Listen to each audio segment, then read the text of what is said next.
Good morning, everybody. For the first time ever, we don't really have a theme for the show because it is all, shall we say, geekdar here on Two Geeks and a Microphone.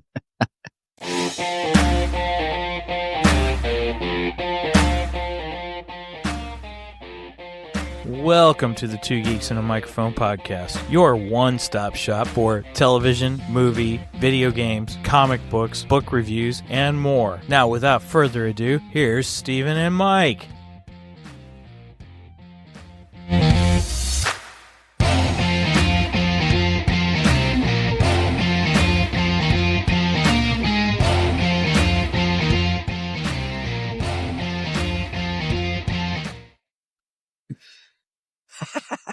I wasn't ready. Oh my gosh. Hold on. I got this. You got this. All right. So who talks first? You talk first. I talk first. Obviously, Mike talked first that time. Good morning, everybody. Welcome to the show, Two Geeks and a Microphone. I am your co-host, Mr. Stephen Boster, along with the one, the only, the guy who introduced me to some nice beard care, Mr. Mike Shanks. Mike, say it, everybody. Good morning to all you geeks out there in Geekdom Land. You said that we didn't have a theme for the show. We do have a theme. It's GalaxyCon, that's for sure. That is true. That is true. And as far as me screwing up and missing our little what do you call those buffers? I don't know what you call those. Jeff knows all the technical terms for the radio stuff. But anyway, our little hello there. I actually got to hear that live. So, oh, nice. I cannot tell you how much I've been waiting for the stories for today. Nice. So we have saved this for the podcast, you guys. Last week, Mike and his wonderful daughter, Megan, went to GalaxyCon in St. Louis, and I have been dying to hear the stories, but we saved it for the podcast. So, oh my gosh. And I've got a fantastic Matt Ryan story. I almost called you after it happened, and I'm like, no. I have to save this for the podcast. I mean, this is going to be too good. Steven he's going to be extremely jealous of this. Not that my goal is to make you jealous. Well, right. But I don't know. Maybe everybody's going to be able to read Steven's facial expressions when the time comes. Just remember, we did get to meet Manu Bennett together. So just remember. Yes, we did. Yes, we did. I did get to meet a second Arrowverse cast member, and yeah, this tops the Manu Bennett one. Okay, I'm looking forward to it. I love it. I love it. So we've got a jam-packed episode, actually, everybody, and so looking forward to it. Real quick, just as a quick reminder, I referenced the whole beard care thing. If you go to our website, twogeeksmike.com, www.twogeeks.com. That's the number 2, GEEKSMIC.com.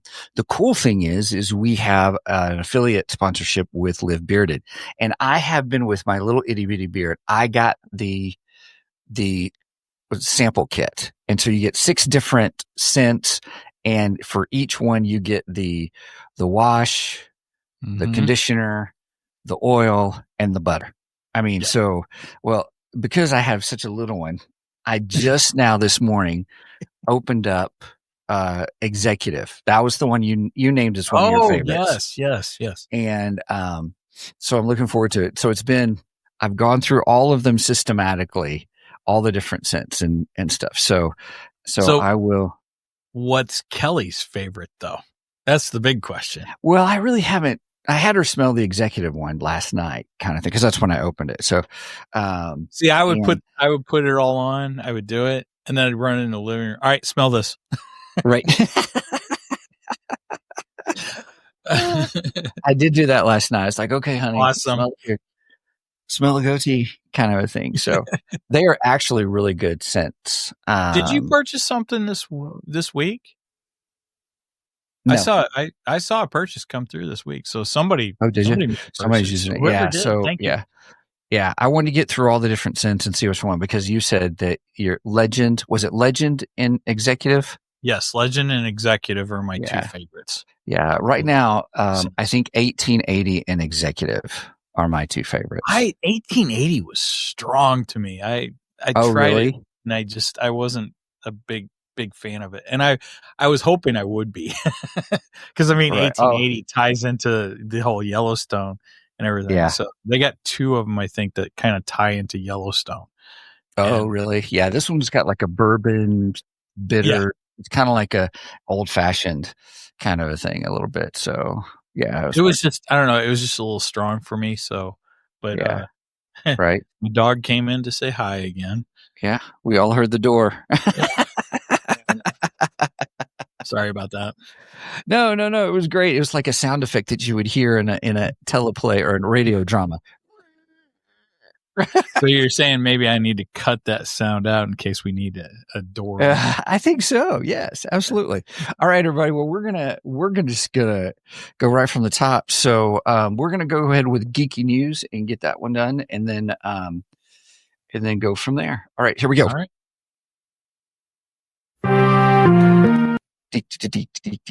I felt good.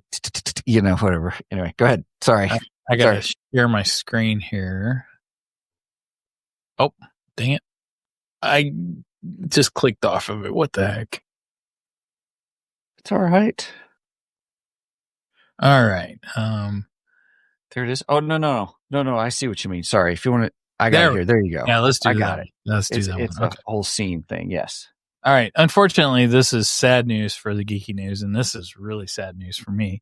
Being the fact that I've been a major Kiss fan since I was 7 years old, I'd say. I've been a Kiss fan as long as I've been a Star Wars fan.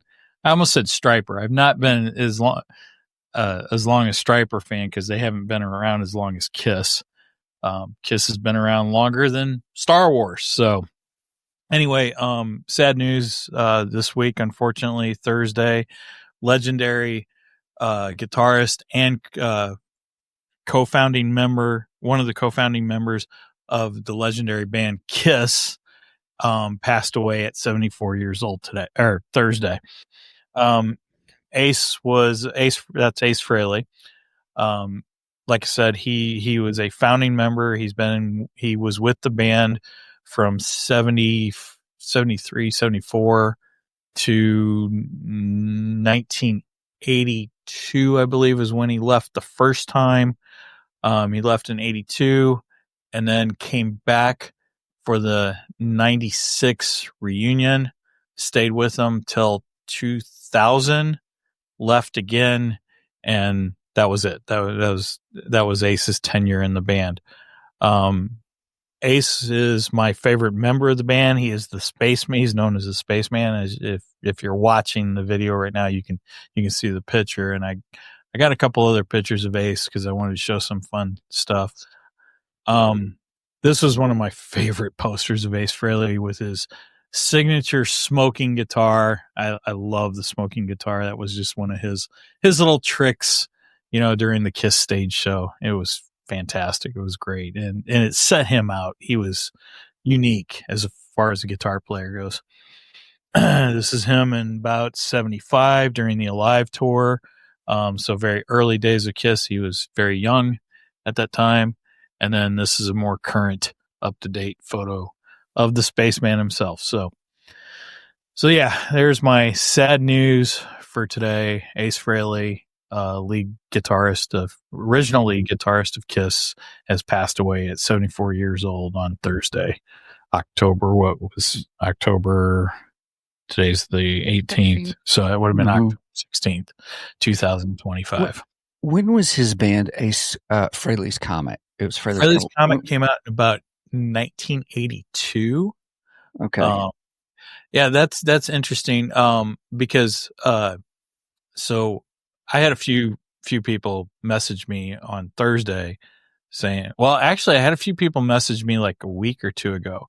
Cause Ace died of a, brain bleed. He actually had a couple accidents in his home studio. He currently was on tour too, by the way. But he had went back home for something. I guess he was doing some work at home and taking a short break on his tour, and he had tripped and fell hurt himself, and then the doctors suggested that he cancel the tour, and then he fell again, and then the second fall apparently was more serious.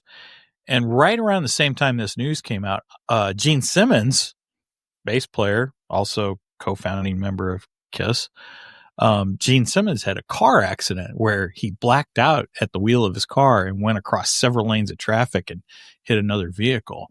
And so at the time I was like, oh, Ace fell, he'll be all right. No big deal. I was a little more concerned with Gene at the time than I was Ace. It was a car. Yeah. Yeah. So I didn't really think a lot about Ace, but of course I didn't know he had a brain bleed at the time either, Mm-hmm. So, anyway, but I had a couple messages. This is kind of a long way around to get to Fraley's comment. Sorry. I had a couple messages from people saying, they're saying Ace isn't doing really well. They're saying he may not make it through the night. And I was like, dang. And, I says, until I see an official report, because all the reports I've been seeing are from, secondary podcasts and stuff like that. Right. You're right. Not to diminish us, but things like us. That's why you try to wait for official. Right. Exactly. That's why I try to wait for official. And I immediately said, if Eddie Trunk posts it, I know it's true. So Eddie Trunk, he was the host to, that metal show on VH1 years ago, which I love. That metal show is fantastic. And Eddie Trunk, he's got his own radio show, and he's been in the music business for the last, 30 years. He is the one, he worked for Megaforce Radio. That was his or not Megaforce, music company. Anyway, that was his first music job, that I know of. And, he got Ace signed to the label. He was the one who pushed Ace to Megaforce and said, hey, you guys got to get Ace Frehley. And so lo and behold, Ace came out with his band Fraley's Comet, hence the play against Halley's Comet. Mm-hmm. And it included John Reagan on bass. John Reagan just passed away about 2 years ago. He was a cool guy too. John Reagan, Anton Fig from the David Letterman band, from the world's most dangerous band. He was the drummer for them. Anton played on the first album, and he played parts of the tour, but he was so busy with David Letterman that he couldn't fully commit to Fraley's Comet, unfortunately, because man, Anton is a fantastic drummer still to this day. And then Todd Howarth on also lead vocals and rhythm guitar. Todd was not my favorite Fraley's Comet member. Okay. Because Ace had he had another guitarist and another co-lead singer before Todd. And this guy's been in and out of the band since then, and his name's Richie Scarlett. And I always thought Richie was the better fit, but for some reason the record label liked Todd. I think they liked his vocals a little bit better. Richie has very rough, scratchy vocals. Mm-hmm. Todd is much more clean, and he was kind of a pretty boy, let's face it. So I think pardon the pun. Right. The record label's like, let's go with the pretty boy. Let's put him, I say all this in tongue in cheek. I'm not trying to put Todd Howarth down or nothing, but just Richie was my favorite out of the two. Anyway, but yeah, Fraley's Comet came out around 1982. They had the Fraley's Comet self-titled album, Fraley's Comet. And then what was it? A year later, they came out with Second Sighting. Second Sighting featured more of Todd Howarth on vocals than it did Ace, unfortunately. I don't know why they went in that direction, but they did whatever they did. Then he had Fraley's Comet Live Plus One. It's fantastic. It's just 4 or 5 tracks. He does Rocket Ride. It's the first time he actually ever did Rocket Ride live on a recording. Because the original Rocket Ride was recorded for Alive 2, Kiss Alive 2, but it was recorded on the fourth side, which was all studio I guess they didn't have enough live tracks to fill 4 sides. So the 4th side, they went and recorded all new studio material, and Rocket Ride was one of those songs. And Rocket Ride is one of his signature songs. Rocket Ride, New York Groove, and probably Rip It Out. I'd say those are his top 3. And then Rock Soldiers from Fraley's Comment. Anyway, so yeah, that's the long way around. And then he put out the Ace Frehley Trouble Walking album, which is my second favorite Ace album. My favorite is the Kiss solo, because Kiss did in '78. Kiss did, each one of them did a solo record, but they put their faces on the record with the makeup, and in the corner they put Kiss. So it was like, and then they dedicated each of the albums to each other. Ace had the best of the 4. His hands down the best album. It goes Ace is number 1, Paul is number 2, Gene's number 3, and Peter's 4. Nice. Peter's very jazzy. I'm not a big fan of his solo album. Some of his tracks are really good, and Gene's is just, I don't know, it's out there. There's good music, but he was just, I don't know. I think he was just bringing in guests and having a good time. A lot of people say Paul's is the most Kiss-like, and I guess I could see that. I can see that, being that Paul was mostly the voice of Kiss. But man, Ace's was just so good. It was just a flat out fun rock and roll record, and he had the biggest hit. He had New York Groove on it. So nice. Oh, one last thing. Yeah, I wanted to show one more picture. Yep. So this is Ace Frehley.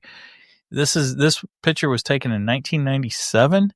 It was on the second half of the reunion tour, which they dubbed the Lost Cities tour.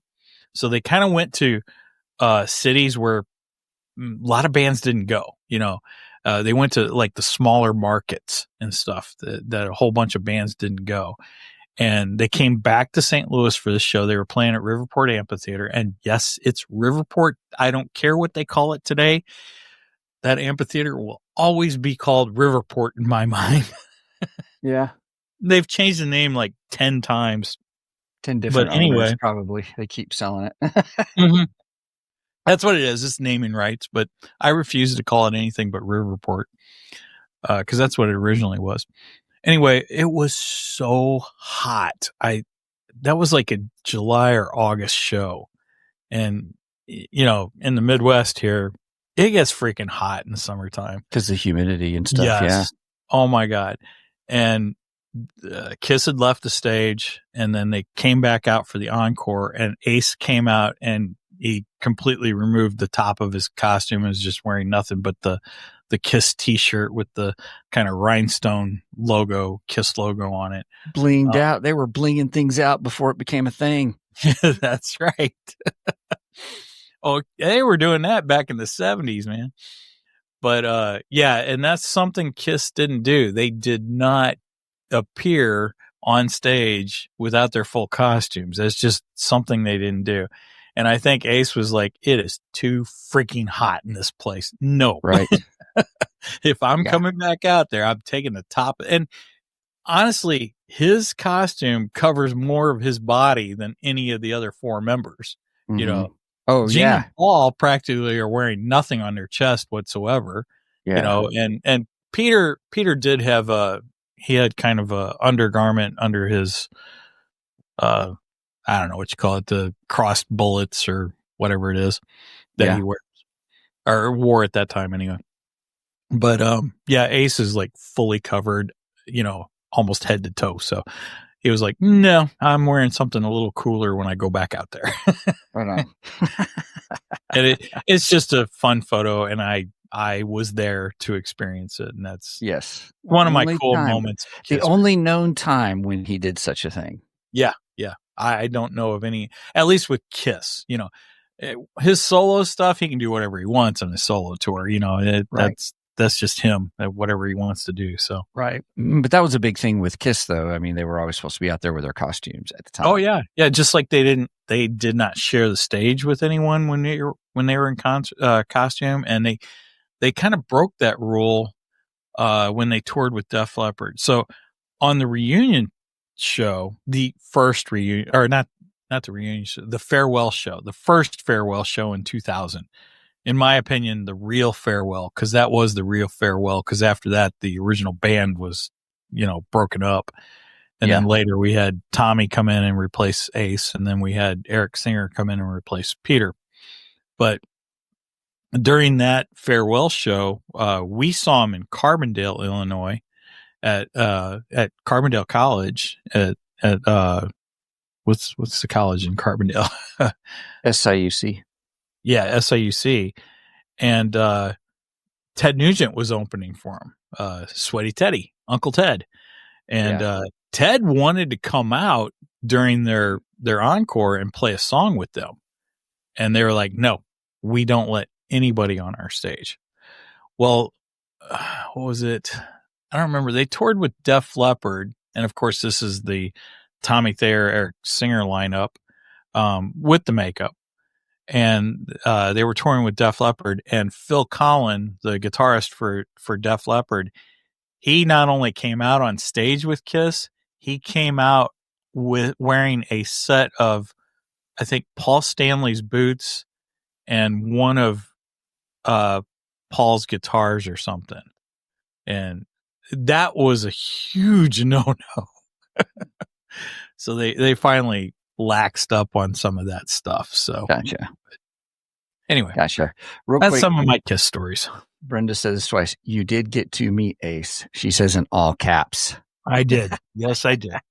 1996, just before he rejoined Kiss for the reunion, I did get to meet him. That was a late night, too. I bet. Oh, my gosh.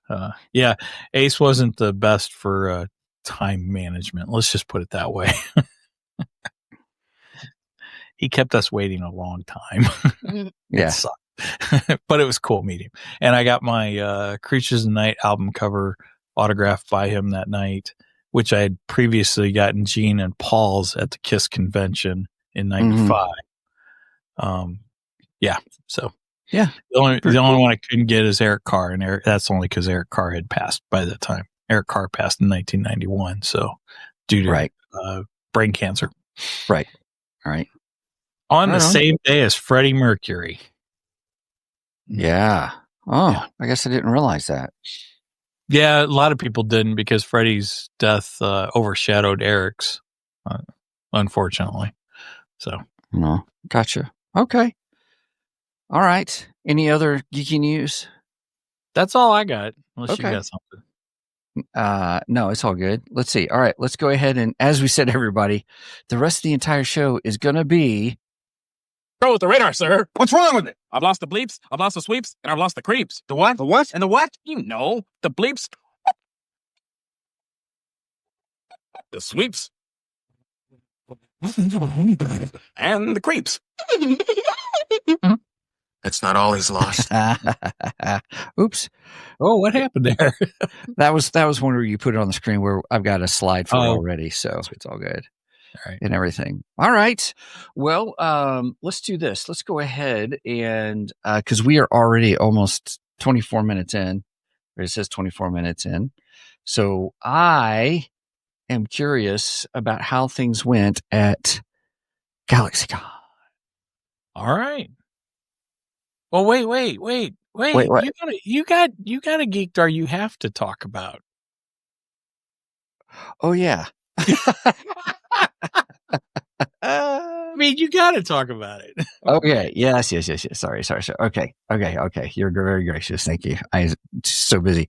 So, hey, everybody. One of the cool things is that, oh man, it's gotten kind of, here, let me fix this real quick. Technically, this is geeky news too, actually. I guess it is. So on Amazon, everybody, downplaying this, people. Well, I guess so. So, after talking about this for 18 months, that's all right. My supernatural thriller book, Spiritual Sight, is now available on Kindle. Where if you want to get it on Kindle, yay! I did release it. Wait a minute. Can we do where we got an applause somewhere? Where is it at? I don't know where it's at, Steven. It's under the music section. Here we go. There we go.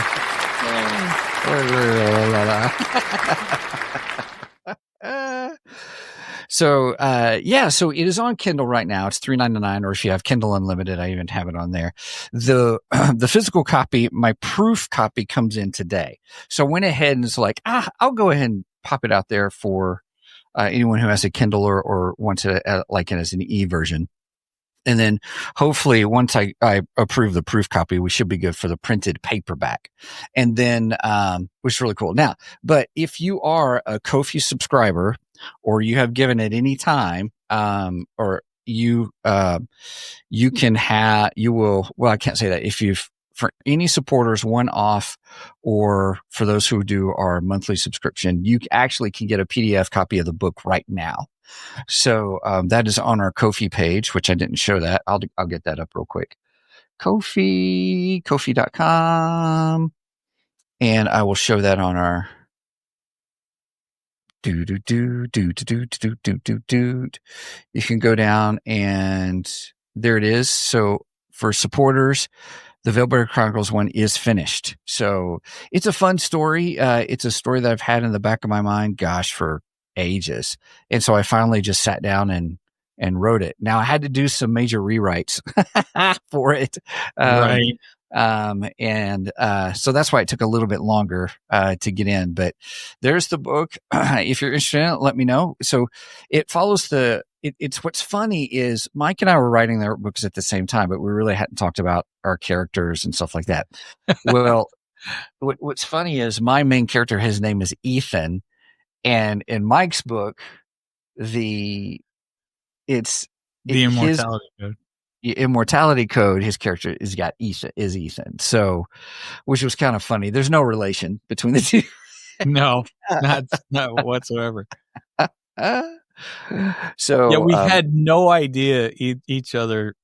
Yeah, that was it was pretty funny when we finally realized that. Once yours came out and I was reading some of yours, it was funny.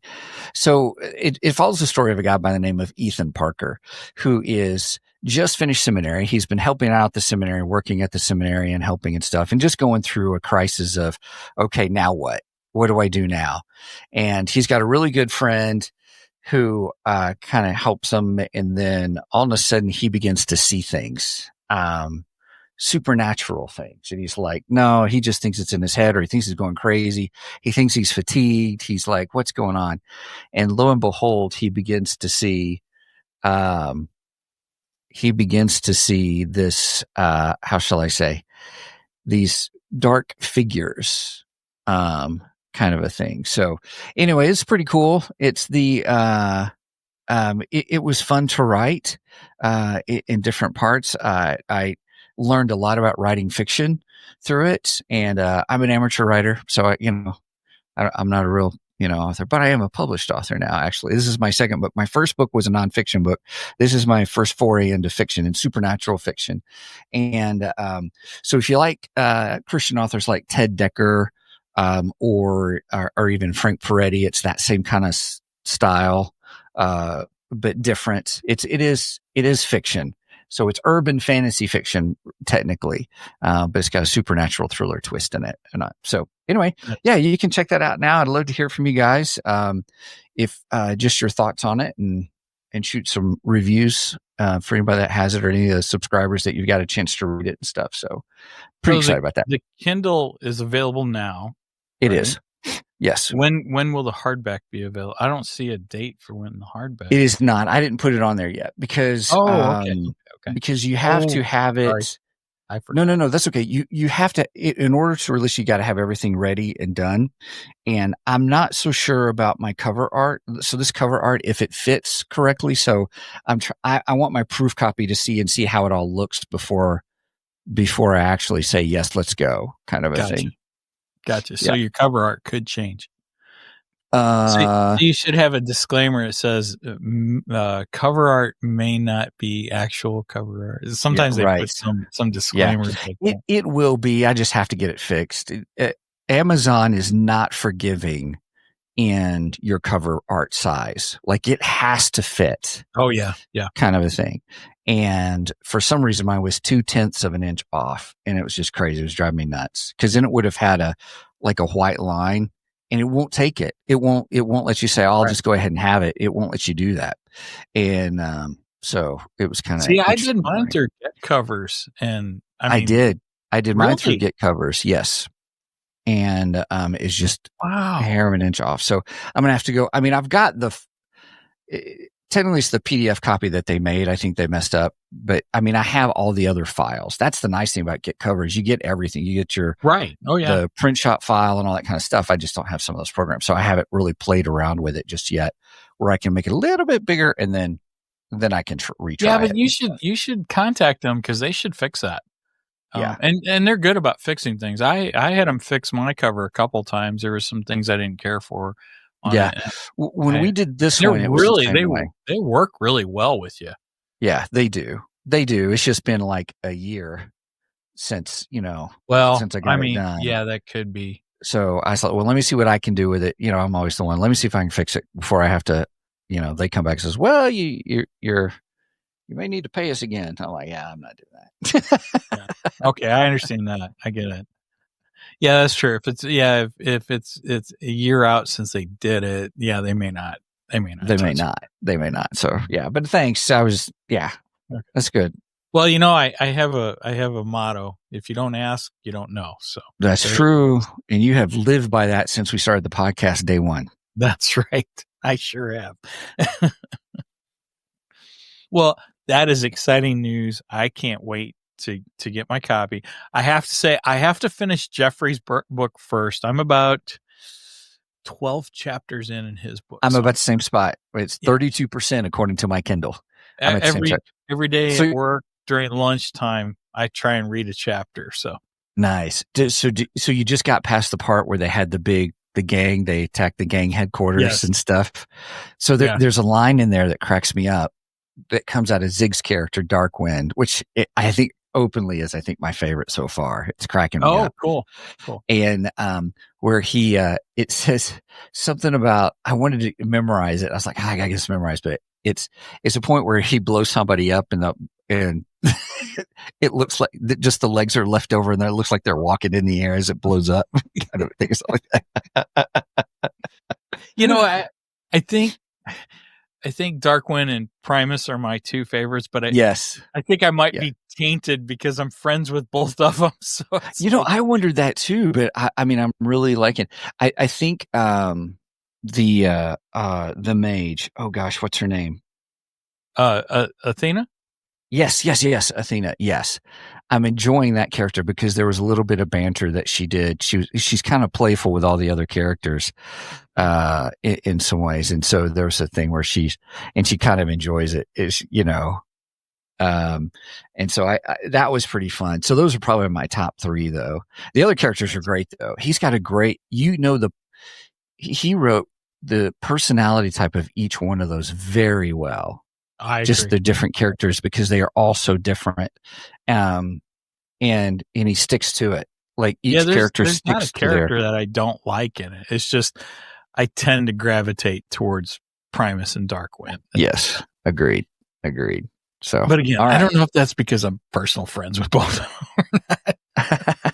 them. Maybe that's possible. Anyway, yeah, cool. All right, well.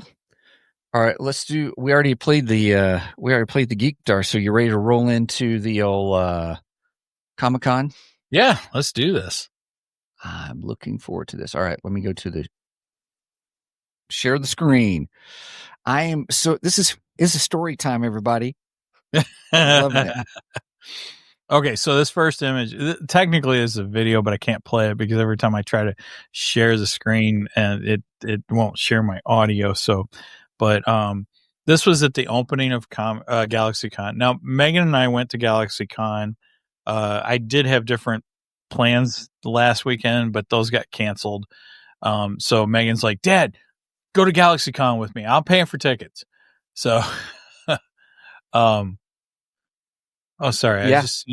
I was just seeing comments coming from two geeks. Oh yeah, don't worry about that. I got it. Yeah, I do. I got that. You tell your stories. I'll take care of the chat today. Anyway, so we went, and Megan got tickets for all 3 days. To quote Danny Glover, I'm getting too old for this shit. Did you get tired by Sunday? I was tired Friday, and Friday was only a partial day. Yeah, we didn't even do much on Friday. Oh, yes, we did. Dad, we got to be here. We got to go here. We got to go here. I was like, oh my God, this is killing me. Oh, that's funny. But yeah, we had a great time though. So, but opening, we were standing in line and they did a special opening. This is GalaxyCon's first time in St. Louis is what this was. Now we used to get, Wizard Worlds, which is the one you went with us. That was 10 years ago. Yeah. 10 years ago. Yeah. And, Wizard World stopped right at the pandemic. It stopped coming to St. Louis. I don't know if it quit altogether or what happened. Wizard World might be gone. But so now we've got GalaxyCon. So that is now our big nice quote unquote comic con. It's not really much of a comic con, but anyway, it's more animation and overall convention. Yeah, it was animation, movie, that television, kind of stuff. But anyway, so Lou Ferrigno was one of the main guests there, one of the big stars.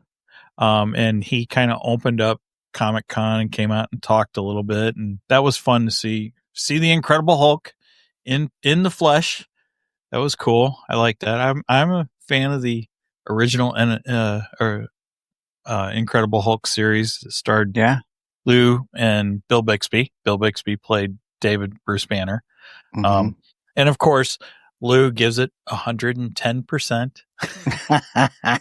I had to throw that out for my wife because it drives her crazy. Oh, dang, it didn't go to the spot. Here, I'll play just a little bit of it. I hear the audio. Oh, do you hear the audio? I do. You do?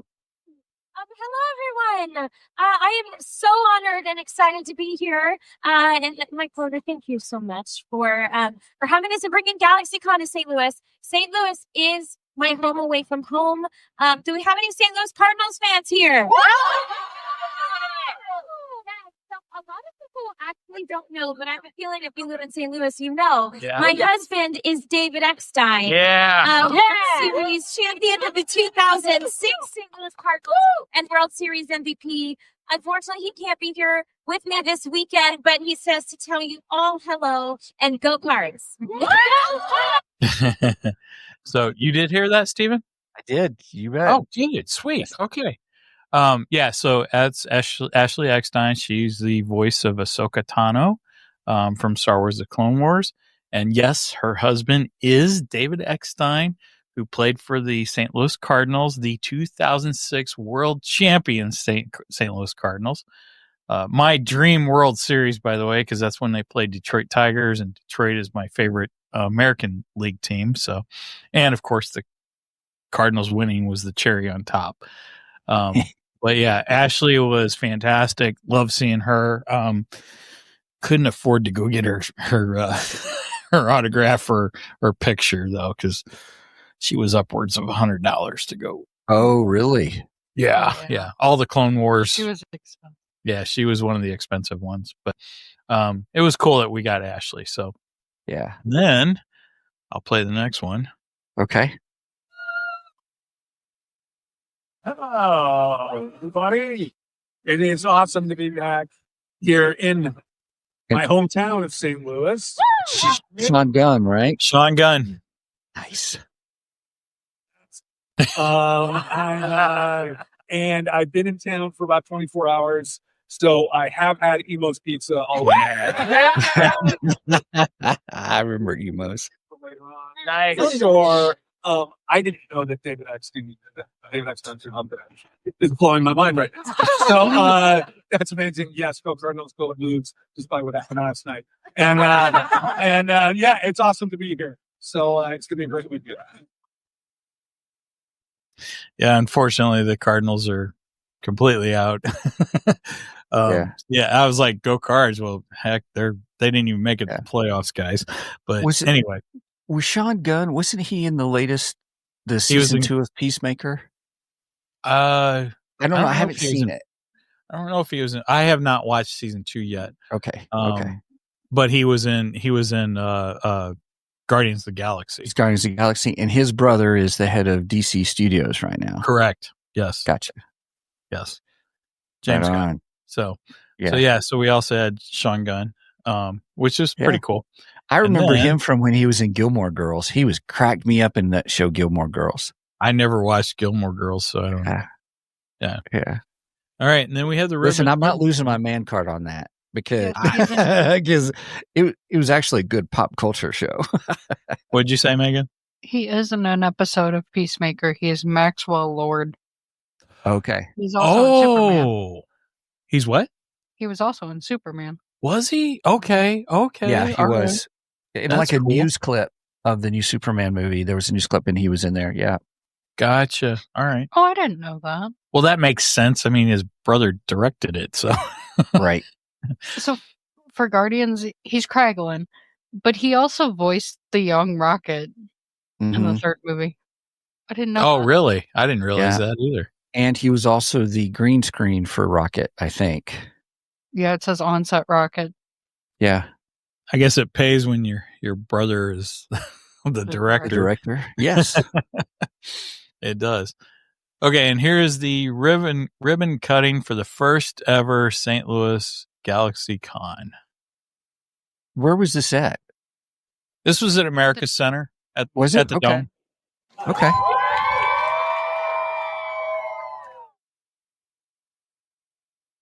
So America Center, it's the same place that they had the Wizard World when we went to Wizard World. So okay. Same place.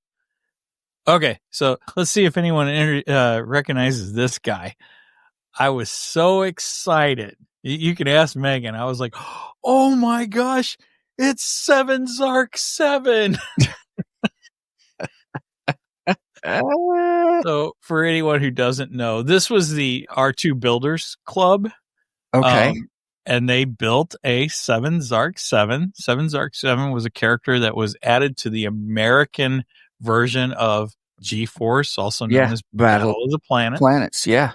1970s goodness, man. I love it. No, I love Battle of the Planets. Loved it. What was great though was I just freaked. I was like, oh my gosh, it's 7 Zark 7. And I was like, Megan, take my picture. And I'm standing over there, and then all of a sudden, you forgot that it was a R2 Builders Club. Yes, I did. I was so excited that I'm standing next to 7 Zark 7. I completely forgot it. It was the R2 Builders Club.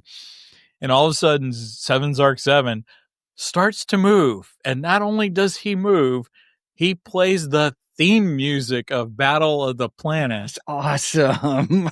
And talked. I was like, oh my gosh, 7 Zark 7 has come to life. I love it. That is cool. That's great. I tried to get a video of it, but I screwed up the video, so I don't have a video of it. Oh my gosh, it was so fun. We met them last year, 10 years ago. Yes. This same place. Yeah. Okay. Yeah. So there's 7 Zark 7. It was we also met Tech 9. Tech 9 was right across the way from him, I think. Do what? Tech 9. I think he was right across the way from where they were. Musician Tech 9. He's big in Kansas City. Okay. Go ahead. Sorry. There's another picture. Look at that grin. Oh, I was so happy, man. And then I got another picture later, but you can see the dog, 7 Zark 7's dog in the background too. They even built him. I was so mad. We went by like the next day and somebody had broken 7 Zark 7's arm. His arm was missing. I was like, what? Oh, I was so mad. Parents, don't let your kids touch the droids. I'm just saying. Right. Be respectful. And there's a nice shot. 7's Arc 7. Just, yeah. Oh, wait a minute. Maybe I do have the broken arm. Hold on. Maybe I do have the sound. That was awesome. Thank you. Okay. So, yeah, you just got the tail end of it, but I did get that. Oh, you got the floor. Nice. Yeah, I got the floor. Great picture, huh? Right. And part of 7's Arc 7's foot right there. I see the shot. And here I am with some R2 units. Yep. They didn't have R2D2 himself, but Yeah, that was weird. They did. Yeah, they did 10 years. Megan, say talk in the microphone. It's hard to hear you, Megan. Sorry, they had an unfinished BB-8 that you could see in the background of the. Yeah, I saw it in the 7's Arc 7 picture. I saw that. Yes. Okay. Right, which is weird because I'm pretty sure they have a full BB-8. They do. Videos of it. They're just kind of showing you it's all building. That's pretty cool. Yeah, but you got to figure the group is probably at different cons too, and they probably got different R2 units at different cons. And R2 and BB-8 were probably in New York. Yep, you're that was going because on it was at New the exact York. same time. That's right. Yeah, the New York one was going on. Okay. There's another picture of me. Oh, I love this. So they had the Vito painting from Ghostbusters 2. Yeah, I loved it. I was like, oh, I gotta get next to Vito. And then, of course, I had a Ghostbuster jump in. Nice. Loved it. I thought that was great. So much fun. And then another picture of us with Vito. I love it when people cosplay because they're super nice. You can get pictures with them. And they're great. I mean. Megan got a bunch of gifts too. Nice. And then they had the Ecto one. And oh my gosh, every like few minutes you're walking around the center, you hear. Play the soundbite, you have it. I do. Yeah, I do somewhere. I'm not going to worry about it right now. Anyway. And we had to get a picture with Louie. Louie is the St. Louis Blues mascot. He was running around there, and I'm like, oh, Louie, cool. So go Blues. Their season has just started. Hopefully we have a good winning season. And another picture of us with Bluey. Okay, this is Megan's part. So I'll let her take over here. So who is this, Megan? So Friday. In the microphone. Friday, the Hazbin crew wasn't there because they were in New York for the Hazbin panel up there. Okay. But actually, 2 of the cast for Hell of a Boss were there. Richard Horvitz, which is the one in the picture, who also voiced Invader Zim. Okay. And that's why he's doing because he's doing the Zim voice with it. Because he asked me, he goes, so what's your favorite show of mine? And I said Invader Zim and Hell of a Boss. And he goes, Invader Zim, we're sticky with that. and nice. And he did the I am Zim. I love Invader Zim so much. Did you get a video of that? No, that would have been extra. But okay. I have money for this holidays. So you only had to pay for each person when you went around then. Yeah. Yep. Okay. Richard was. You could do either autographs. Yeah. You could do selfies. I didn't realize they were doing videos. Yeah, some of them do. A lot of people get videos with the Hellverse. I can see that because you're wanting their voices. Yeah.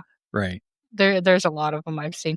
Actually, I think there was a couple of them I saw that had no recordings on there. They had the sticky notes, so they weren't doing recordings for this one. I think Christian, which we'll get to later. Well, there could be legalities with that too.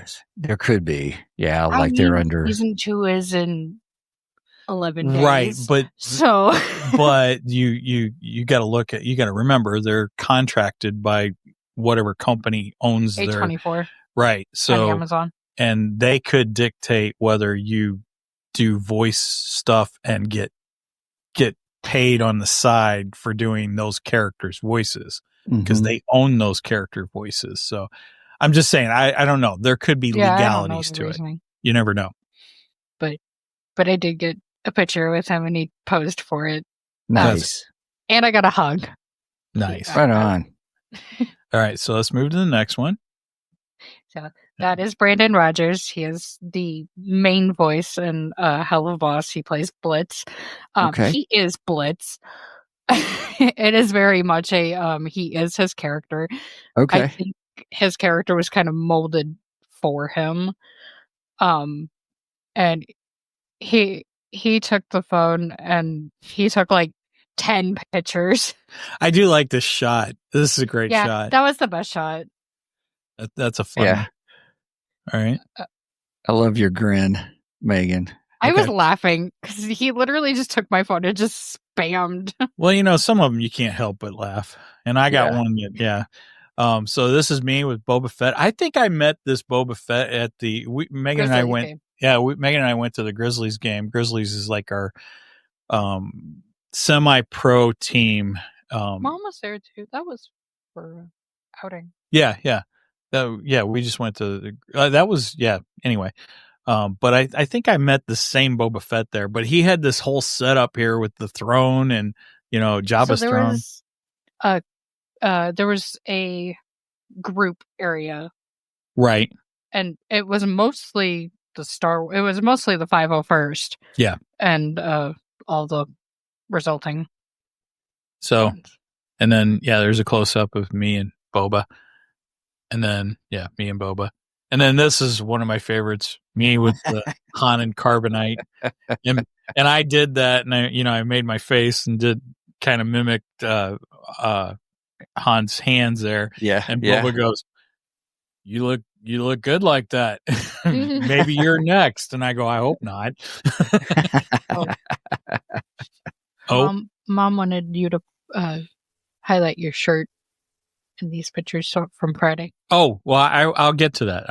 I have a story. That's true. Yeah. Ooh, okay. I have a story. So, and here, okay, we can get to it. Man. So this is Matt Ryan. Matt Ryan was he was not only the physical actor, but he was the voice actor for John Constantine from DC Comics. Yeah. And in the Arrowverse, so it's the second Arrowverse actor that I got to meet. It was funny. Megan and I were walking through the area where Matt was at, and I'm wearing my Death of Superman's t-shirt that Steven so kindly printed for me. Yeah. And I was wearing my 89 Batman hat. And I'm walking by. Matt had absolutely no one at his booth. Okay. Really? Really at this time. And he sees me and he points at me and goes, two of my favorite superheroes. And I went, cool, thanks. And he kind of motioned for me to come over there. It's like, okay. So I come walking over to him, and his handler kind of gives me this, he kind of gives me this look like, you're not paid. And I'm just looking at him like, he called me over. I didn't. We were getting like death glares from his handler. Right. It was so funny. And Matt starts talking to me. And he goes, Superman and Batman. Those are two of my favorite characters. He goes, however, I have a third character that's also my favorite, but he doesn't wear tights or capes. And I laughed. I go, that's because you are him.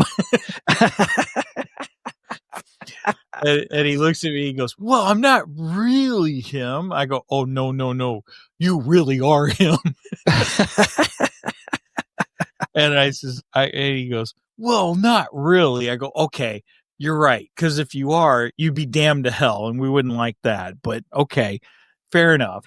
And I said, but no, man, in all honesty, you really embody that character more than anybody and everything. And he's like, well, thank you. I really appreciate the compliment. And I'm like, no, I really generally mean it. You are my favorite version of that character. I says, I was introduced really to the character through your performance. Actually, I says, I didn't know a lot about Constantine before your performance.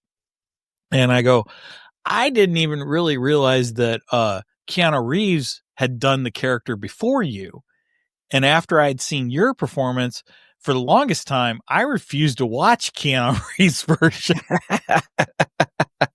And he goes, really? I says, yeah. I go, I didn't want to see it because I'm like, no, Matt Ryan is Constantine. Yeah. Yeah. He's like, wow. He goes, okay. And I says, but I go, my friend Steven finally convinced me, and I watched Keanu Reeves' version of it. I like it. I mean, it's a good movie. I go, but he's not Constantine. Yeah. And I go, and I'm looking forward to the second one when he does it. It'll be fun and all. And he's just like, well, I really appreciate it. Thank you very much for the compliments. Those are very kind. So, and then somebody else had come up, and I was like, okay, I need to get out of the way because I'm not a paying customer, and you know, I gotta quit, honing in on paying customers and stuff. So otherwise your handler might stab us. Right. Right. So we walked around for a little bit, and here, let me see if I got more pictures of Matt too. So we walked around a little bit, and I come back by him, and I was like, I love this picture. This is one of my favorites. Yeah. We came back by him, and I'm like, I got $20 cash on me. If they'll let me split my payment and pay cash and card, I think I can handle the $50 fee for a selfie. Yeah. Because it was $50 for a selfie with Matt.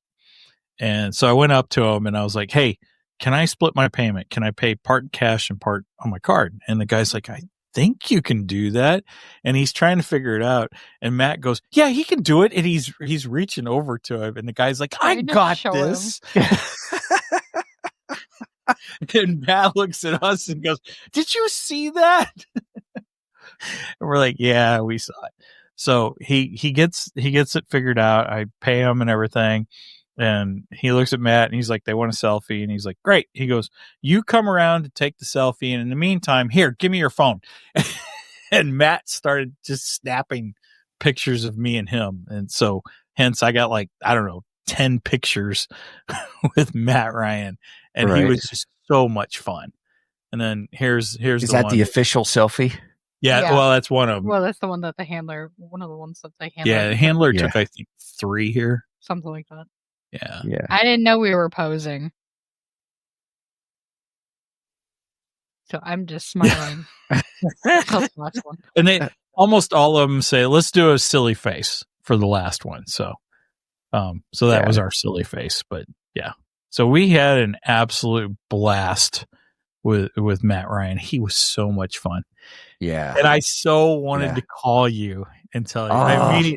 I immediately sent you a text and went, check out who I met. That's awesome. Yeah. But I was like, great. No, let's save it for the podcast. I know. Once you sent that, I was like, oh, I can't wait to hear the story, because I'll agree with you. I mean, he is the best Constantine.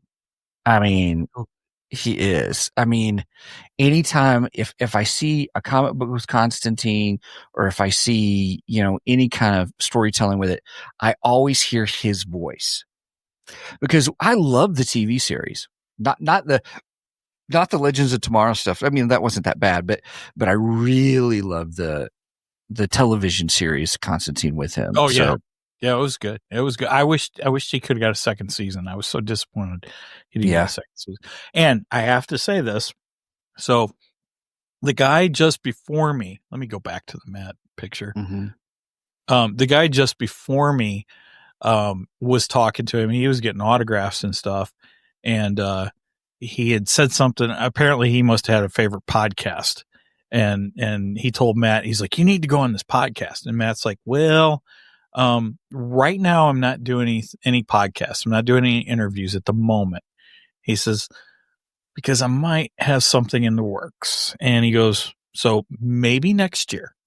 And so when I got up to him, I told him about our podcast. I gave him one of my bookmarks for my book, The Immortality Code. A little shameless plug there. We didn't have our stickers. Yeah, I couldn't find my stickers. I don't have a lot left. I need to get some more. But anyway, and I told him about our podcast and everything. And I was like, and you're so welcome to come on our podcast. We would absolutely love to have you. And he goes, well, like I told the last guy. Right. Yep. And I says, okay, no problem. And I was like, you can get to our website from, if you scan my bookmark, you can get to our website from it. But I says, yeah, no problem. I completely understand. I go, but if you ever want to be on the podcast, please contact me because we would absolutely love to have you. And he said, maybe next year. And he goes, maybe I will have a particular project to talk about then. And I was like, nice. So he didn't allude to what it can't is. Say anything. Right. He didn't say whether it was DC Comics. He didn't say whether, it was just another movie or TV show or what. He just said, I have a project that is possibly in works. So hopefully we see something from Matt Ryan in the near future. Anyway. All right. So next one. Well, this one I won't show. This is Weird Al. It's part of the Weird Al panel, which was fantastic, by the way. Weird Al was he was the top guest there. And he was expensive to go meet. So, and there was his panel banner. I loved his banner. Oh, that's cool. Shows classic Weird Al and shows more current Weird Al on it. Great. How much was it to go see him at the table and do the picture and stuff like that? I don't even remember. It was. I think GalaxyCon still has the things listed. Yeah, you looked that up. It was over $100 to see to either get Weird Al's autograph or. Nope, it's already set up for next year. Oh, is it really? Okay. Wow. And they had Weird Al sectioned off into like his own little area. Private booth almost. I want to say the combo was like the combo for of a photo and a selfie. Gotcha. I want to say that was like just over 100. Right. Okay. I know it was, and Megan had heard. So some of them, you could actually wait in line and tell them that you just want to go up and say hi, which I did with James Earl Taylor. I actually did that. So I did get to go up and speak to James, and I gave him one of my bookmarks and everything. And it was so cool because when I walked up to James Earl Taylor, he says, "Hello there." Nice. That's what I meant when I said I got to hear it live. Yeah. And I looked at him and I go, "Oh, I love that. Hello there. Back to you." It was so awesome. He's such a nice guy. Both him and Matt were. To talk to him was cool. Great. So that was fun. But Megan overheard they were telling people standing in Weird Al, if you're wanting to just go say hi, it's $50 just to say hi. Yeah. So on one side of the coin, I get it. He had a huge line. He did not have the longest line though. The longest line went to Bruce Campbell. Bruce Campbell was there. Yes. Oh, wow. Okay. Oh, his line was crazy long. Oh my gosh. Yeah. So Bruce Campbell's was the longest line. I'd say Weird Al's probably the second longest line. Okay. And then Terrifier was there, and Terrifier's line was pretty long. William Shatner was there. I never seen him at his booth though. Not once. It was so funny. But we had walked by Weird Al's booth at one point, and like I said, they've got him like sectioned off, but you could see into the spot where you would walk in. They literally had him in a curtain box. Right. It was crazy. Well, that's kind of how it was for Manu Bennett, because we went through to meet him. There was the way in, the way out. That was the photos, though. That was the photos, yeah. Right. This wasn't even, I mean, these were. They did have the photo ops. Right. The photo ops were in a different location. I don't think they had the tables when we did Wizard World. I don't think Wizard World had the tables. Yeah, I think Wizard World was set up a little bit differently. Which I like. This was. Because it gives you another opportunity, a cheaper opportunity to get a picture. Yeah, I don't know. But anyway, so yeah, Weird Al was there. That was pretty cool. That's more. You went to Weird his Al's panel, and I went to the Hazbin sing along. Yes, Megan went to the Hazbin sing along while I was at the Weird Al panel. I wanted to go to the panel, but I wanted to be around my people. It was a fun panel. It was a fun panel. I liked it. And then I ran into a couple lanterns. So I saw that. Yeah. Yeah, these guys were awesome. They were probably they were actually one of the first cosplayers I took a picture of. And I was like, "Hey, can I get a picture?" And they're like, "Sure." And snapped a picture with them. And I'm very proud of you. Yeah. So Megan and I had went somewhere else. And I think it was the Comic-Con that we had in Belleville last year. It was the Belleville Comic-Con we went to last year. And I would get pictures of cosplayers, and Megan's like, "You need to ask them if you can post it." I was like, all right. So this con, I made sure everybody I took a photo of, I said, "Do you mind if I post the picture?" And then I would tell them where they would see it. And then I finally started telling them, "You may not see it right away, and it may be in a video collage. I don't know yet." So because I didn't want to post everything as it was happening. I did do a nice video collage of majority of our pictures. I saw it. Yeah, it was good. So, but anyway, so yeah, the lanterns, and they were super thrilled when I asked them. They're like, "Oh wow, thanks for asking, and thanks for telling us where we can see it." They really like that. So I just think it's a respect thing. I agree. It's respectful to ask. Obviously, if you're dressed if you're cosplaying dressed up, you're gonna get somebody that wants a picture. Well, let's face it, most cosplayers, that's the reason they do it. They want to pose with people. There's people are weird. Yeah, well. They can be okay with one thing, but not with another. All right, moving along. This was a Loki that we met. I had to get a picture with Loki. So it was kind of a gender flip on the Loki character. Yeah. She had a good costume, too. And not Sylvie. Yeah, it's not Sylvie. It's Lady Loki. It's the gender swap of Loki, so not Sylvie. But I would have been thrilled if a Sylvie cosplayer would have been there. That would have been awesome. I think that was the only Loki that I saw, which is weird. No, I saw another Loki. You did? The costume wasn't near as good as this one, though. I like how they have the Tesseract. All right, moving on. This was us at the little Galaxy Con. That was at the entrance one, right? Yeah. Where they did the ribbon cutting. Yep. Okay. Kind of like the Hollywood photos, that kind of thing. Oh yeah. And then me and Darth Vader and a snow trooper. Nice. I love snow troopers. They're some of my favorite stormtroopers. They're awesome. And another one of us, and that's at the 501st.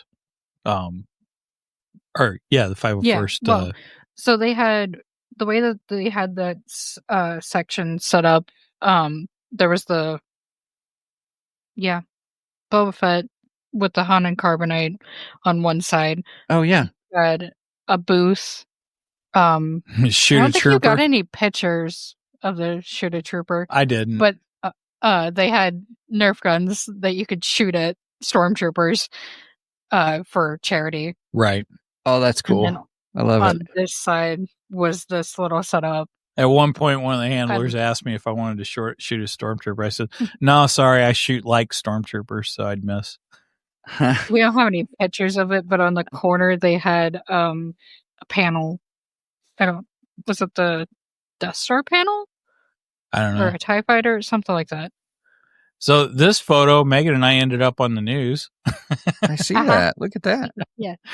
Yeah. There's a couple of times you can see us in the Fox. I don't know. Fox 2 was there, and they had actually They had interviewed somebody right next to us in line.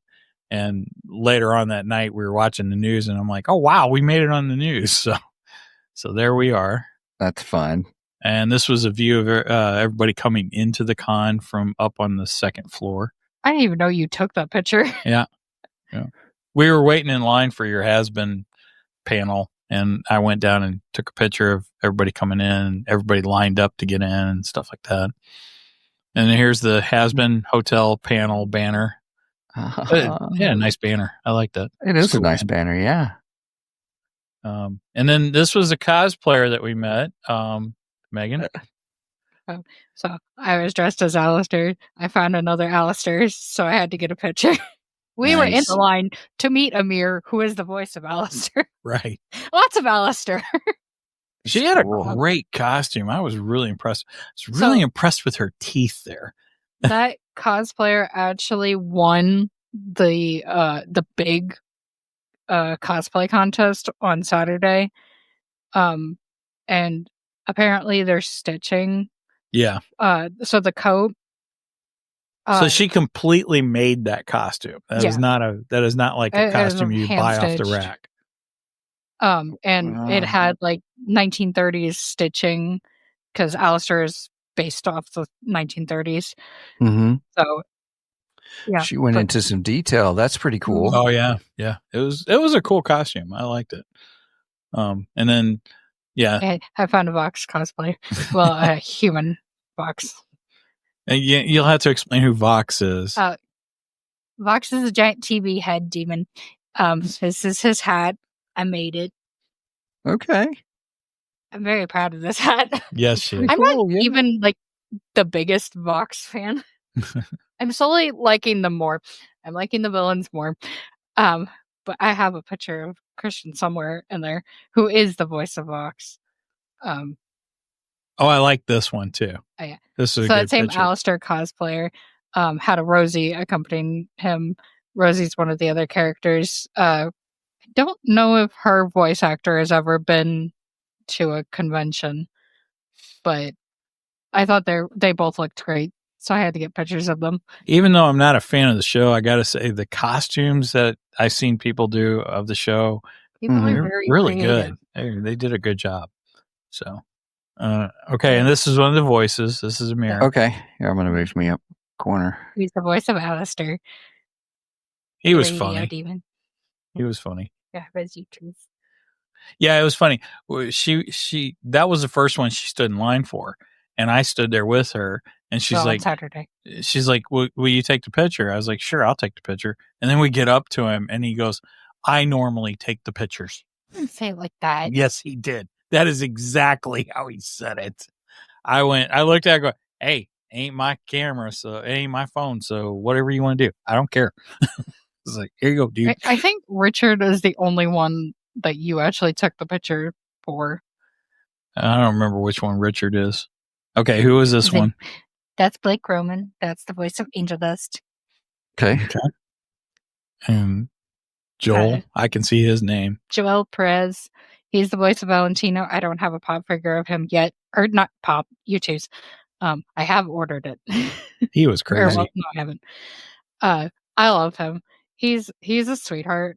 And I told him and Christian this, but I wasn't really a fan of their characters to start off with, until I saw them at like videos of them at conventions and just how much they have fun with their characters and how sweet they are to the fans. So their interactions with fans have made me love their characters more. And it was funny because Joel told me, he goes, it is perfectly fine to love to hate Val. Well, you gotta have characters that you love to hate. Yeah. Okay, this was the hell of a boss panel. And that's their banner. Panel. Do what? So the absolute unhinged fan. Yeah, that was pretty. Man, they had great banners. They did a great. Whoever did their artwork is fantastic. I wonder if yeah. And these were the hell of a boss character or actors that were voice actors. Okay. Yeah, Richard Horvitz is on the right. Brandon's on the left, and then Vivienne Nixon, who plays Millie, is in the middle. Vivian's the only one you didn't get a selfie with, too. Yeah, and she was so lonely, Megan. I didn't have extra money. I had so much money. We're standing there right next to her, and I'm like, "Hey, Megan, she's lonely. There's nobody here." But they're kind of the three main characters of Hell of a Boss. I guess I didn't think about each one. You'd have to pay a certain amount to. I mean, that's what we do with Manu Bennett. I remember it was $40 then, and that was 10 years ago. Right. Yeah. And so paid for the selfies for all of them. I have for 2 of them that were there. I have Blake and Amir's signatures already. So I didn't really get any. I didn't get any signatures. But all of the Hazbin, except for Christian, were 30. He was 50, and then Richard was 30 for the selfie, and Brandon was 50 for the selfie. So they were all fairly decently priced. Matt was 50. Okay, who's this? Obviously, the one is the other one again. Yeah, there's another Alastor. Actually, no, I think that's the one that won. That's the one that won the competition. I thought she's the same one. So tell us, for those who are doing the audio, tell me what we're looking at. Yeah. So you're looking at me with another Alastor cosplayer and a Stolas cosplayer who is from Hell of a Boss. He's another pretty big character. His voice actor was supposed to be there, but it got canceled. He would have been one that I met because I love Bryce. Bryce is one of my absolute favorites. That's another great costume, and the makeup work on that's really good too. Oh yeah, I like that. He's a owl demon. And I ran into another Boba Fett. Nice. And if you notice what I have in my hand there, Steven. What am I looking at? I don't know if I can make it bigger. Here, wait a minute. Maybe I can. There we go. Can you see it? I have my water bottle. It's the yeah. That's the what's the brand? Corksicle. Corksicle bottle. Yeah. Oh shoot! Now I moved it and I can't. Where did my? Hold on. Oh, there it goes. I just had to move it back to the normal size to get my little things back to move it through the pictures. Yeah. So I ran into Boba Fett and I was like, "Oh, dude, I got to get a picture with Boba Fett." And this is more like Boba Fett from the original Star Wars or Empire Strikes Back. Anyway, right? Not the. And then Megan with Christian Vox. Yeah. So he's the TV head. So if you look up in the background, you can see his character's picture and. Oh yeah, I see that. Thank you. Yeah. Okay. TV for a head. He was funny because I didn't notice he had a Vox lanyard. I love that. Oh yeah. I didn't see he goes, either. "Let's get the banner so people know who I am." I'm like, okay, I get that for like people that I show that don't know Hazbin, but anybody that knows Broadway is gonna know who the heck you are because he is one of the biggest Broadway stars that they have in the cast. I did. You don't know. I know that. That's why I said anyone that doesn't know Hazbin and Broadway. Right. But anyone that knows Broadway would know who he is. Okay, so let's move on. I want Hazbin. And she met the TARDIS. Yeah. Nice. Sorry. So I actually got a funny story about this booth too. So this is a book booth, and the girl was dressed up as the TARDIS, which was pretty cool. So it was her booth? Well, I don't know if it was her booth, but the guy that was running the booth with her, he noticed my '89 Batman hat that I was wearing that day. Yeah. And he comes up to me and he goes, "Hey," he says, "I got a book for you." Go ahead. It was John Jackson Miller's first Batman book. And I was like, "Oh," I go, "I already have the book. I've already read the book." Oh, and I interviewed the author on my podcast, by the way, John Jackson Miller. And he's like, "Oh, okay." He says, "Well, John's unfortunately in New York." I go, "I know exactly where John's at." Right. Yeah. and everything. I was like, "So, yeah, I know. I've been there, bought the t-shirt." Right. But it was kind of him. I was like, "Okay, that's pretty cool." And then it comes out. When does it come out? It's out. It's out. It came out on the 15th, actually. Yeah, so it came out this week. Yeah. It came out. I got to get that. Okay. In fact, I think that was the day. Anyway. Yeah.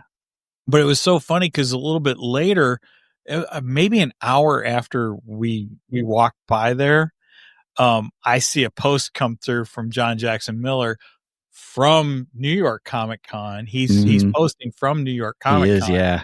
And he posted a picture from St. Louis Galaxy Con of 2 Batmans and a Robin. And I'm like, hey, I just passed those Batmans and Robins. So I commented on his post. I said, yeah, I just saw those guys. In fact, I just went by that booth, and I says, the guy tried to sell me your book, and I told him, sorry, already got it, already read it, and I had the author on my podcast. Yeah. It was great. It was so fun. Oh, there's 7 Zark 7. Oh, yeah, see, his arm got broken off there. Yeah.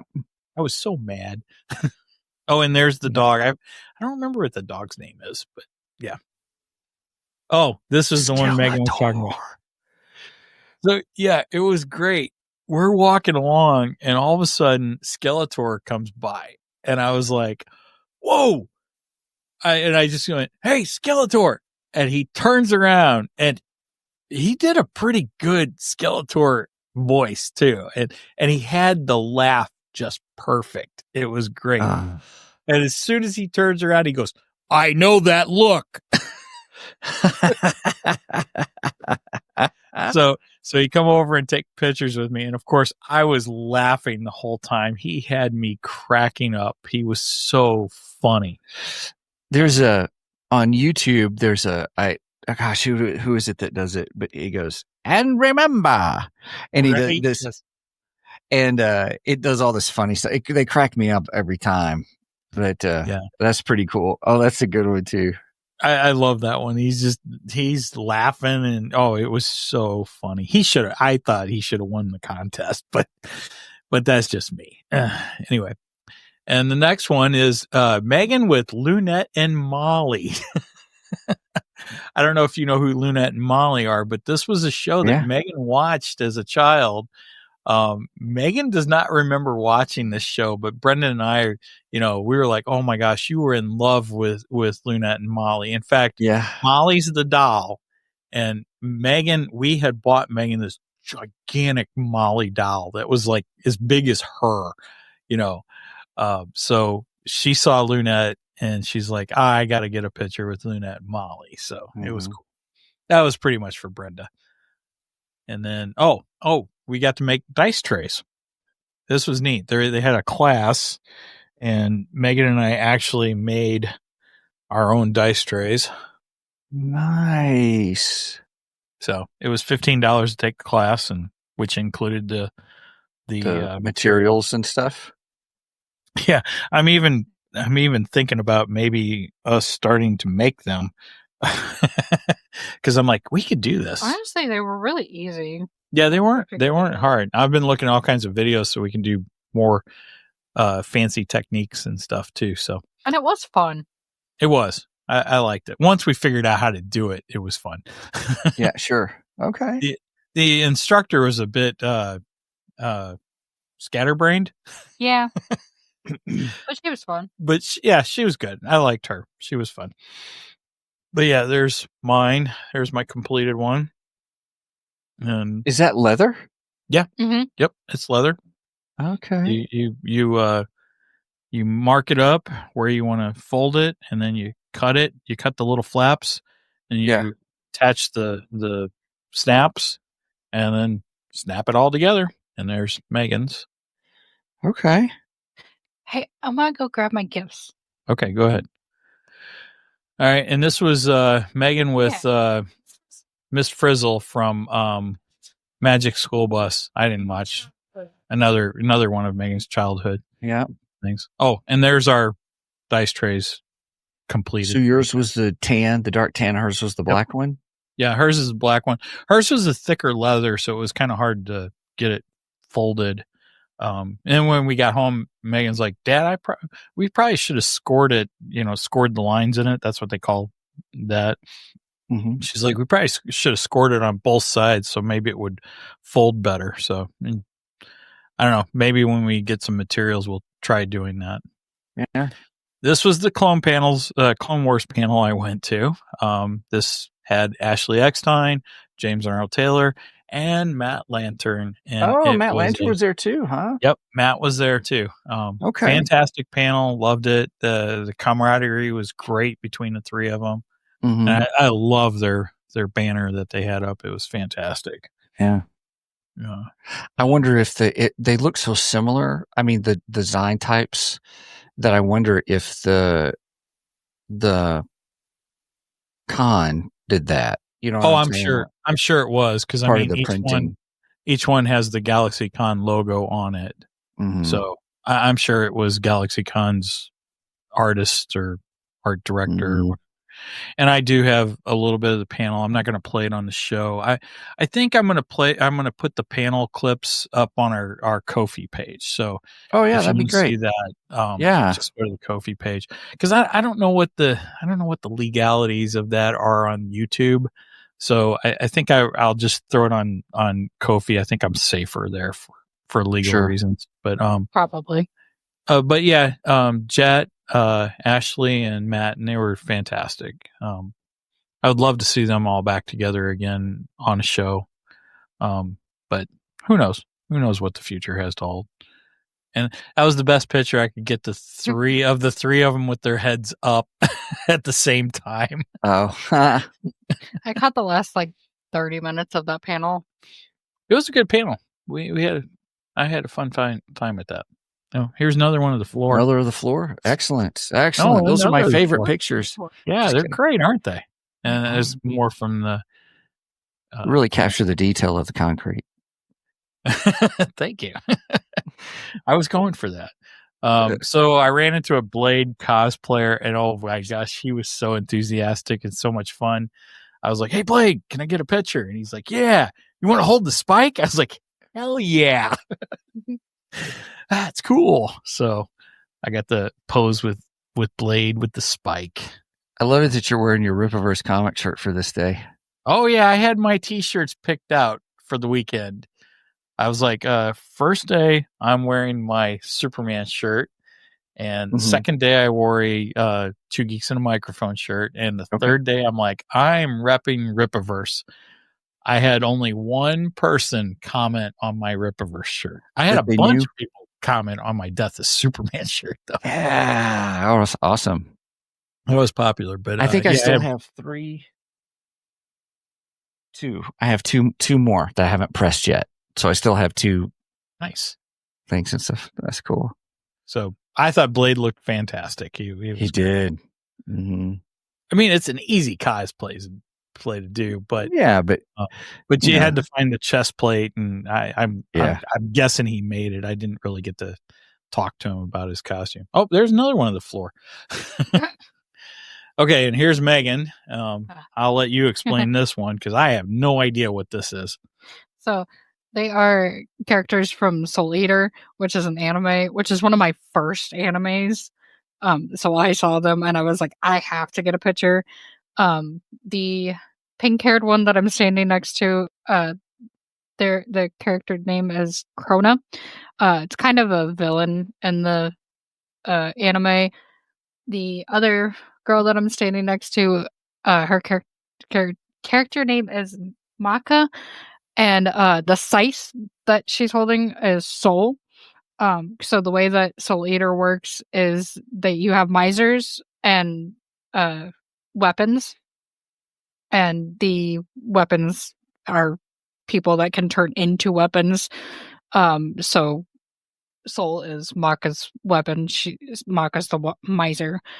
And then next to Maka is Blackstar, who is another miser. He has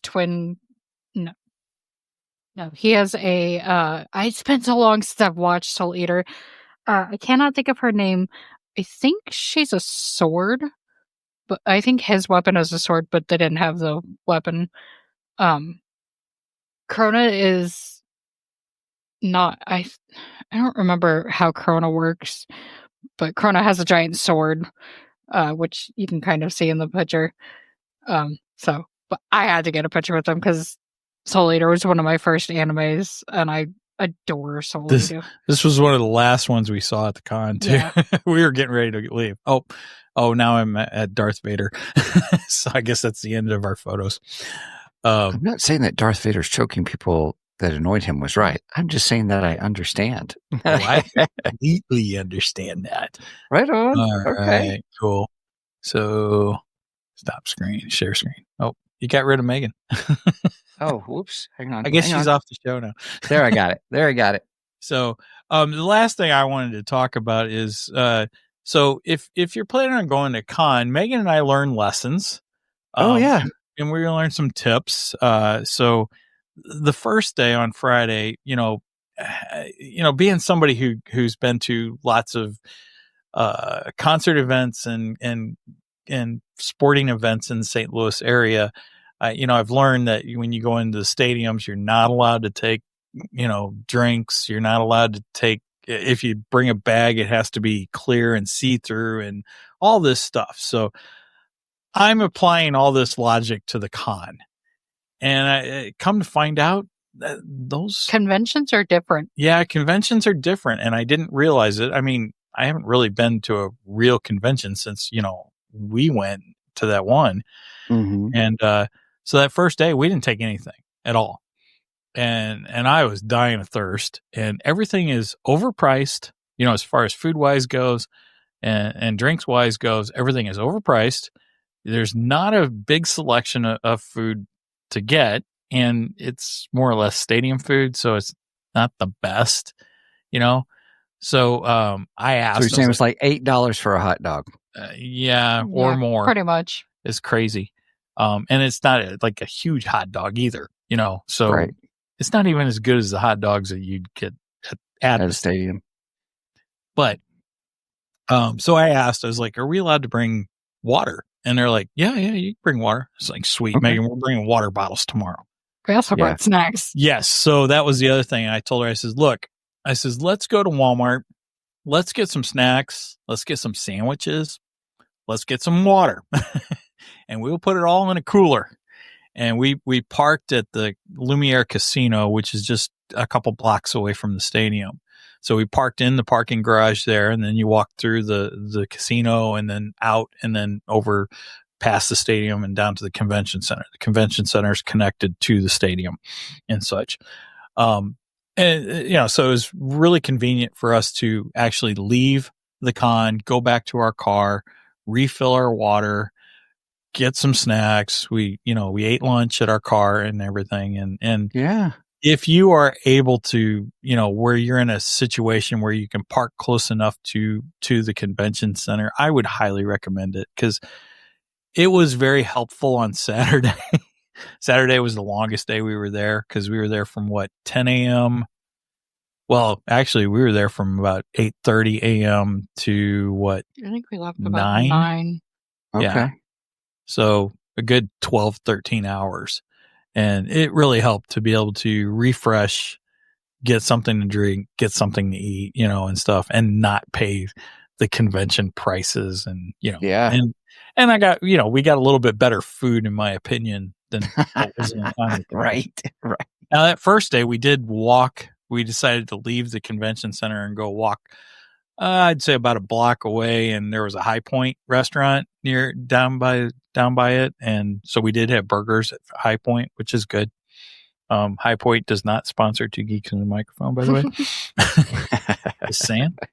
Do like their food though. Yeah, their food's pretty good. I like it. It's not bad. Not my favorite burger joint. My favorite burger joint would probably be Red Robin. Okay. Red Sound Robin. like them. Yum. Anyway, so that's our tips for if you're going to a convention. Please take water with you. That's really, really important. Stay hydrated. Take some type of protein to carry with you. Since it's Halloween, Megan and I brought, I love this. We brought peanuts and candy corn. Candy corn. Yes. Nice. Megan and I Paydays. love candy corn. Exactly. If you mix peanuts and candy corn together, they taste just like a payday. And it's so good. Oh, Yeah. it is so good. It's so good. I think it's much We more love- betterer than a payday bar. Oh, cheers. We didn't even get a much day, but that was the first. That's the first one we got. Yeah. An hour and a half in the show. This is our longest show, I think. Sorry. No. This is not our longest show. We've had longer. No, we've had longer. We've had longer. But so yeah, that's it. And yes, to all you candy corn haters, Megan and I love candy corn. Yes. Give us all the candy corn. Yes. And obviously we're not the only ones because they keep making it. That's correct. So that is our tips for anyone going to a con. Take water with you. Very important. Take some kind of protein with you just so that you can snack on a little bit during the day and give you that extra little boost. Because trust me, walking around there tires you out. It's very tiring. So that's it. I think that's it. Oh, she's got one more. Megan, go ahead. Oh, I want to show my gifts. Oh, sorry. I forgot. Go for it. So, when you cosplay, there's a good chance that you're going to get gifts. I found this out. Okay. So, Saturday, I was dressed as Alastor, and I got an Alastor bracelet, which I think is from Hot Topic, but that's fine. That's okay. So I have it, but now I have two.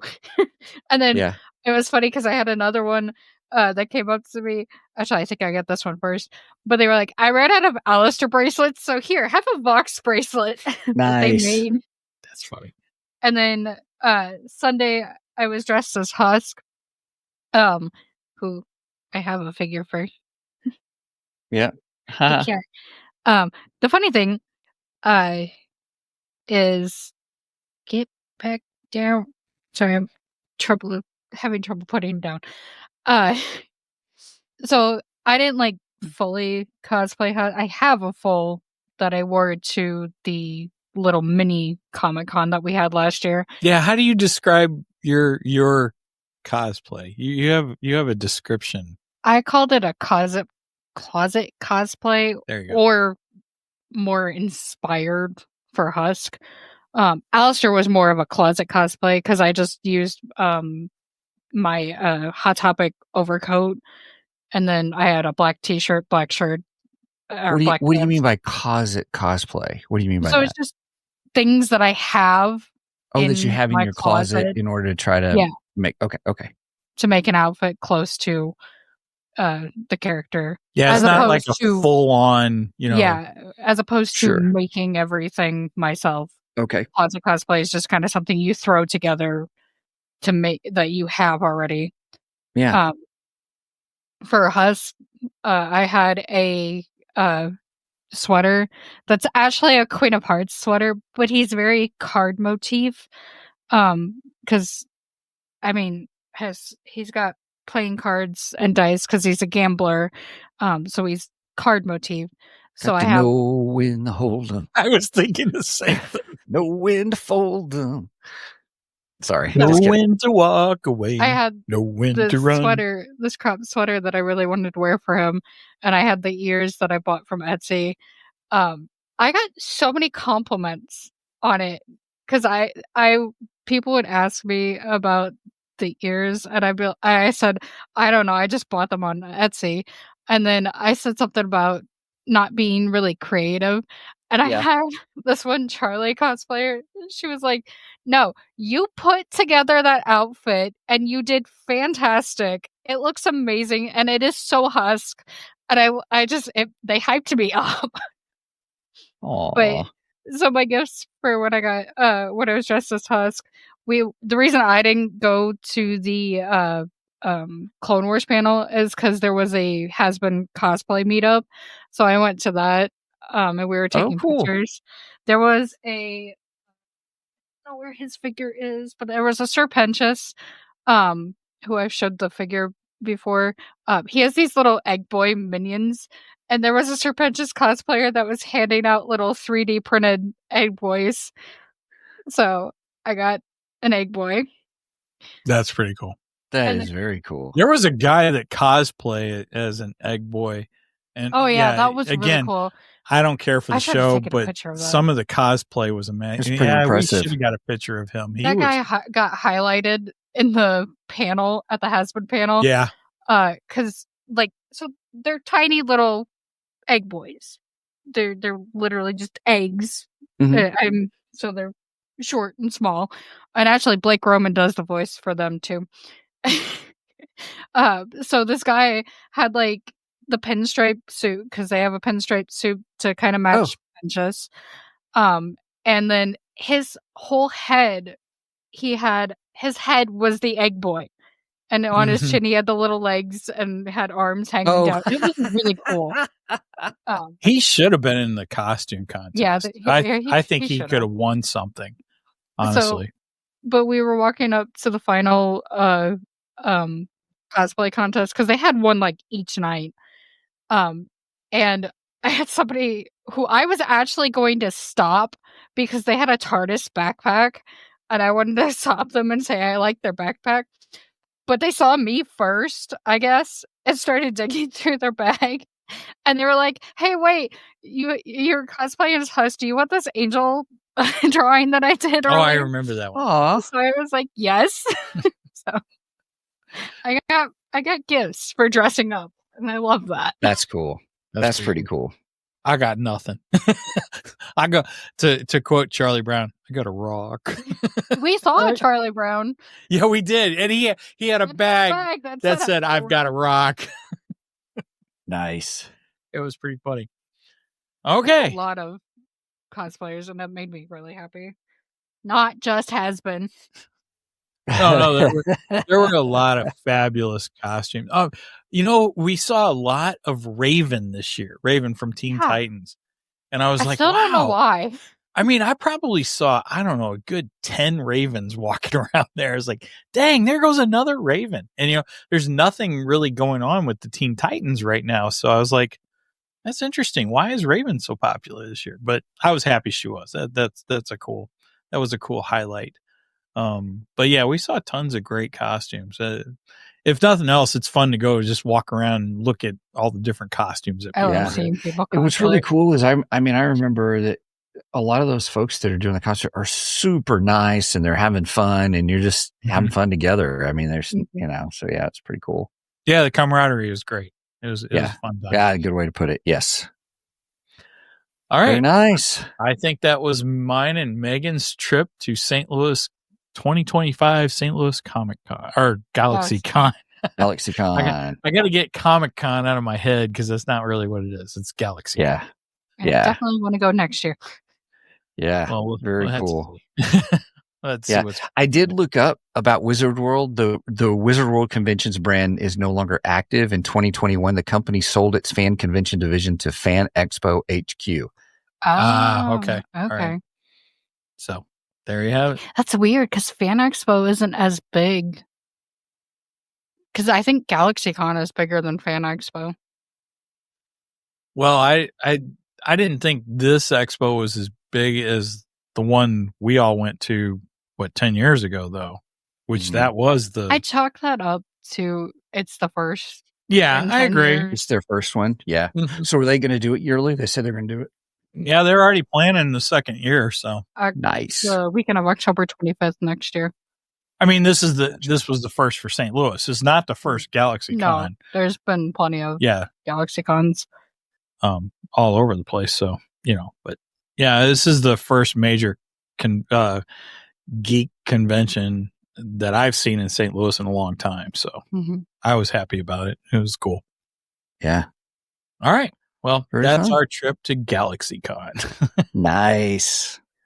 That took almost 2 episodes. Sure did.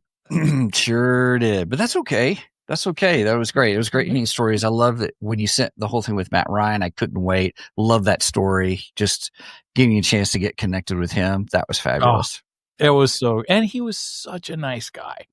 It was so good. Nearly every celebrity I met was really, really nice. Yeah, they all seemed nice. There wasn't one that I seemed to be ill-willed. Now, I do know the 3 Geeky Dads had a bad interaction with Lou Ferrigno at a con they went to. We didn't interact with him, so. No, we didn't. Yeah. It would have been funny to go up to Lou and ask him to say, "Can you say I give it 110%?" Didn't you try that? Wasn't he at Wizard World when we went? I wanted to, but I didn't have the money to go meet Lou Ferrigno. Just try and get him to say that. But Right. yeah, I wanted to do that and put it on my voicemail as, for when you call me. I wanted him to say something like, Mike's not here right now. He's giving it 110%, just to bug your mother. Lou Ferrigno was on Celebrity Apprentice one time. And every time he was on camera, he would say, I'm giving it 110%. Yeah. And Brenda would get so mad. And then I started ribbing her after that and just saying it all the time. And just, would you stop saying that? So it would have been fantastic if Is it one of those we could have made it a drinking game and we'd all be dead? Oh, yes. Yes. He said it that much. Anytime he spoke. Yeah. Everything was 110%. Yeah. It was crazy. It was so over the top. I guess that's Lou Ferrigno, though. I guess so. Oh, my goodness. That's pretty funny. That's some funny stuff right there. Well, I guess we're wrapping up, everybody. So let's see. Real quick, don't forget to check out our website, 2geeksmic.com. That's the number 2 GEEKSMIC.com. That's the hub for all things 2 Geeks. You get to all of our other stuff. You can get to our Ko-fi page and get to our merch page. And you'll see kind of the shows that we have coming up, which it's not updated because we still got to decide what we're going to do this next month. We're going to work on that after the show right now. Oh, gosh. I may have to run an errand, though, after. So do I. Right. So let's hurry this up. Yeah, that's right. So everybody, let's go. Also check out our merch page. You can get to it from our main page, but you can also go to 2geeksmicmerch.com as well. And then also check out our Ko-fi page, ko-fi.com. We do special things for those that help support us. We got like a $1 tier, a $2 tier, and a $3 tier. They're not like other ones. All the money we do goes to help pay for here for just to go live stream and have the podcast and stuff. That's all we use it for. And the latest release of something that's really for our supporters is my book, Spiritual Sight. You get it before anybody else. I actually put it there last weekend. And then Wednesday is when it went up live on Amazon, the Kindle version. Yay. And hopefully next week we'll have the paperbacks. That will be available in the small fiction paperback style. So, the cream color paper and the whole bit kind of a thing. So, Stephen is officially a fiction author. Fiction author. That's right. And, so now that I've released it, now I know that what I've heard is what was it? You were telling me this some time ago. Once you release your first book, you better have your second book, in the can and ready. I'm still working on mine. Right. I'm still working on the outline for the sequel to this one. So my outline's done. I'm working on it, but yeah, I'm only halfway through. Right. Yeah. So, anyway. So with that, everybody don't forget to check us out, there as well on our Ko-fi page. We just appreciate everybody's support and thank you so much. Mike? Yes, and if you made it this far, please make sure and go and like us on all the socials. We are available on Facebook, Instagram. I'm building that account as we speak. Getting some more likes each day, so keep liking it over there. If you're an Instagram user, you can follow us over there. I don't remember what our handle is over there. Sorry. Just search for 2 Geeks and a Microphone or 2 Geeks Mic, and I think you'll find us. And then, of course, we are on X. We are streaming every Saturday morning at 9 a.m. Central Standard Time. You do the math on the rest because I don't like math. And we stream live on Facebook, YouTube, and Rumble. And we are actually live on Rumble. I got the link right this morning. So nice. Welcome, Rumble watchers. Thank you. Anyway. And so with that said, I guess I'll close this out. Thank you for sitting with us for this long episode. Megan and I had a great time at GalaxyCon in St. Louis. And please do not Steven skip this episode because we are much more better than the rest. And cheers. Cheers, everybody.